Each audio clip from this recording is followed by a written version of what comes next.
Tag TV brings you daily news bulletin from India. Breaking news and views from India. You're watching South Asia Newsline and have the top stories we are tracking for you on Monday, the 12th of February. India's UPI services introduced in Sri Lanka and Mauritius. Qatar releases ex-Navy personnel in big diplomatic win for India.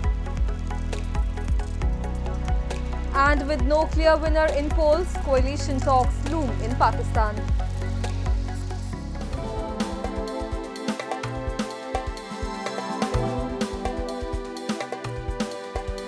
And now for all the details.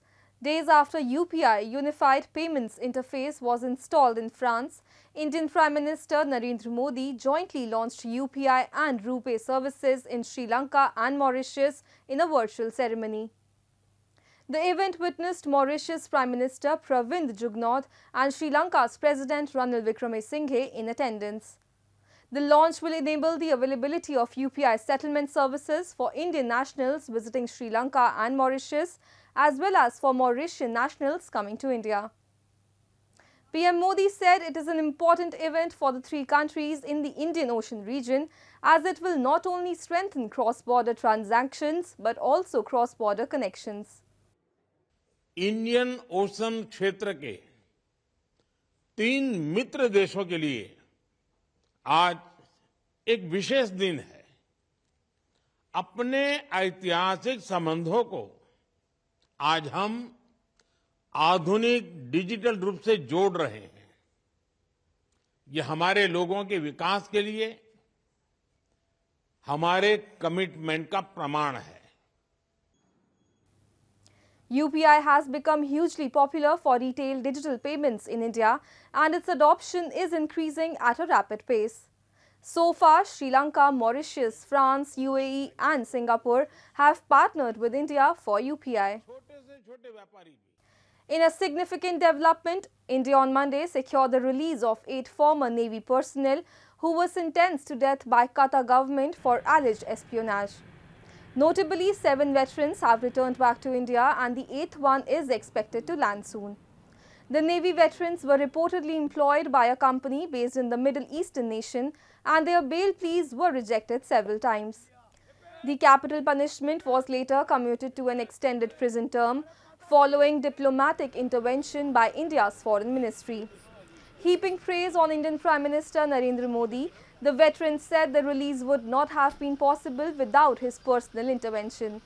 Notably, PM Modi had met with Amir of Qatar on the sidelines of COP28 summit in Dubai in December. The deepening economic ties with Qatar may have contributed to this release. वाकई बहुत खुशी हो रही है कि वापस India पहुंच गए हम सेफ एंड साउंड और definitely honourable prime minister Shri Modi को धन्यवाद करना चाहेंगे कि उनके पर्सनल इंटरवेंशन से ये पॉसिबल हुआ. Moving on, farmers from India's northern breadbasket states of Punjab and Haryana on Monday began driving towards New Delhi a day ahead of their protest to press for better crop prices promised to them in 2021, when thousands of growers camped out on major highways leading to the country's capital. The farmers have demanded a law on MSP, minimum support price, among other protections from the government. मांगे वही है, MSP खरीद की guarantee का कानून बनाएं, doctor Swaminathan commission की report के अनुसार फसलों के दाम दें. In the wake of the major protests, security in Haryana and around the borders of New Delhi was tightened and roads were also blocked. Barriers including barbed wire fencing and cement blocks were put in reminiscent of the protest in 2021. Some government ministers were expected to meet farm union leaders to avoid a repeat of the year-long protest aimed at forcing the government to repeal farm laws designed to deregulate vast agricultural markets. With Pakistan's national election ending with no political party winning a majority, former Prime Minister Nawaz Sharif-led PMLN has pitched the idea of participatory coalition government. The only option is to build a federal government with PMLN support, the Dawn News quoted former Law Minister Azam Nazir Tarar as saying. The PMLN leader said the party has begun talks with its erstwhile allies to form government, which he said is larger interest of Pakistan. The South Asian nation, which held the election earlier last week, is facing numerous challenges that need to be addressed quickly, including negotiating a new IMF program to keep a struggling $350 billion economy afloat.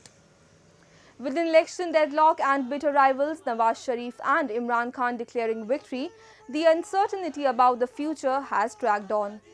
Pakistan's army, the most powerful and organized force in the country, which in past had stepped in to restore order, has already called on political parties to show maturity and unity. Moving on, members of the National Students Federation in POK recently took to streets to protest inflated electricity bills and floor shortage in the region. The occupied territory has been witnessing unrest over these issues for the past 1 year now. A report. A massive protest rally was held recently by members of NSF, the National Students Federation in Pakistan-occupied Kashmir, against inflated electricity bills and high prices of flour and its shortage in the region. The protesters said despite producing around 4,000 megawatts of electricity, they are not given any benefits. Instead, they have to face prolonged power cuts and hefty bills. They are also fed up due to the ongoing wheat crisis. बिल्कुल ये आटा पुराने रेटों में मिल रहा है 1600 रुपये 20 kilo का 32 रुपये मन मिल रहा है। वो आटे का वो जून वाले रेट हैं जो जून 2022 में थे। ये जून 2023 से हमारी तहरीक स्टार्ट है, वो ज़ोरों शोर से जारी है, लेकिन रेट वही पुराने बिजली के भी आटे के भी। Locals in POK say they are being forced to bear the brunt of Pakistan's economic crisis in the form of hike in taxes and shortage of essential commodities, and they see no relief in near future. And rejecting the India Out campaign by certain sections, Bangladesh Foreign Minister Hassan Mahmood has said for the prosperity of the country as well as the region, it is important to have good relations with the neighbors. Hassan, who was interacting with media during his official visit to India, highlighted anti-India elements diminishing in Bangladesh as people are getting aware about the importance of better relations with its neighbor. He said while the Awami League is painted as a pro-Indian party, the ruling party is pro-Bangladeshi. The comments came amid a spearing online campaign against India. Opposition BNP senior leader Ruhul Kabir Rizvi, in an interview to Nikkei Asia, recently accused India of interfering in Bangladesh's internal issues, including the recent elections. And braving the winter chill, hundreds of ardent Hindu devotees recently gathered at the Pashupatinath temple in Nepal to perform rituals of month-long religious festival of Sri Swasthani Vrat Katha. The annual festival dedicated to Lord Madhav Narayan is marked by reading of religious texts and fasting. After the prayers, the devotees set off for a 15-day cycle of religious journey towards Shangu Narayan temple. Devotees who observe fast during the festival do not eat foods cooked by others. They only eat rice, sugar, peas, amongst others considered sacred. On the final day of the penance, all the offerings made to different gods are immersed in water bodies. नारायणको कठिन र कठोर व्रत हो यो व्रत। यो व्रतमा चाहिँ 1 महिनासम्म व्रतालु भक्तजनहरू एक छाक मात्र खाएर चाहिँ मतलब चाहिँ व्रत बस्ने चीज हो। यसमा पनि विशेष खाने मात्र खान मिल्छ, धेरै थोक हुँदैन, जम्मा 9 थरी 10 थरीको मात्र खाना हुन्छ र नुन यसमा पटक्कै 1 महिनासम्म छुनै हुँदैन र यो परम्परादेखि चलिआएको व्रत हिसाबले आज जुन 15औं दिनमा हाम्रो परदेश यात्राको क्रमको लागि चाहिँ हिजो हामी बेलुका साल नदीबाट पैदल यात्रा गरे सम्पूर्ण व्रतालु भक्तजनहरू। That's all in tonight's edition. We will see you same time tomorrow. Good night.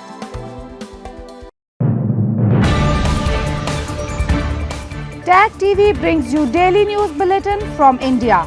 Breaking news and views from India.